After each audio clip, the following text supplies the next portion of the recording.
Okay, let's talk about the units of production method of recording depreciation.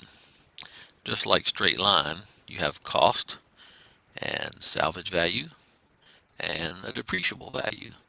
Cost minus the salvage value is your depreciable value.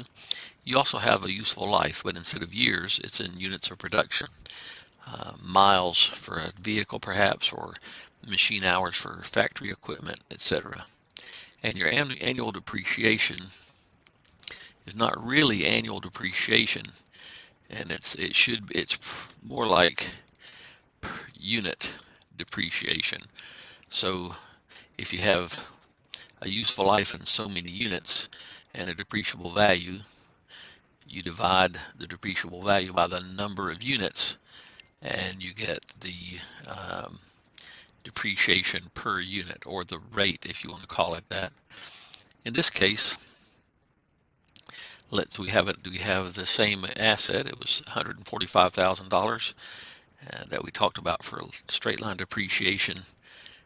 Salvage value is 25, so a depreciable value of 120.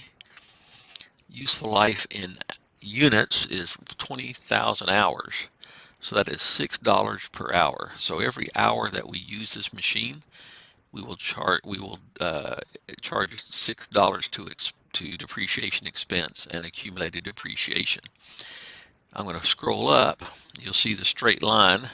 Here's a straight line chart, but we have to add one column in here. We have to add the units this year. So in the first year, we used 3,400 hours for this machine. So we take the rate of $6 per hour times 3,400, gives me the annual depreciation, and that's the accumulated depreciation since it's the first year. The book value is going to be the cost minus the accumulated depreciation, giving me my book value.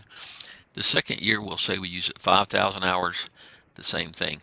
The beauty of this method, is that you don't have any partial years. You're only worried about the number of units of production, either miles or hours, for to compute your depreciation.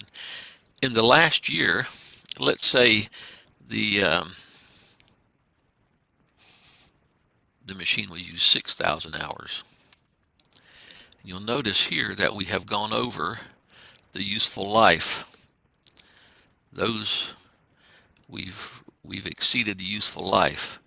Also, you notice that our ending book value is below the salvage value. That's a no-no. And the accumulated depreciation has exceeded the depreciable value. Another no-no. So we've got to, the trick with this method of depreciation, really the only trick, is to make sure that you never exceed the actual estimated useful life. So whenever you reach that, you have to stop depreciating. So at this point, let me just add up some of those. Let's add up those units. Oops. 15,400.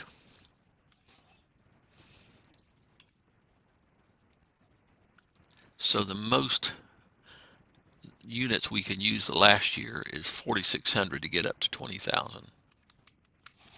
So now let's add them all up again. There we go. 20,000 units. There we go. So at that point, it doesn't matter when that happens, if it happens in January, or if it happens in December, or if it happens somewhere in between. When we reach that plateau of the total useful life of the equipment, then we quit depreciating. That way our ending book value equals our salvage value, our ending accumulated depreciation equals our depreciable value, and we're set. And that's the way you do units of production. It's very simple. Once you've done straight line depreciation, then the units of production method just flows like gas through a funnel. The only thing you have to add is the units produced this year, and you need to make sure that you don't go over the useful life, the estimated useful life of the equipment. Very good. That's all there is to it.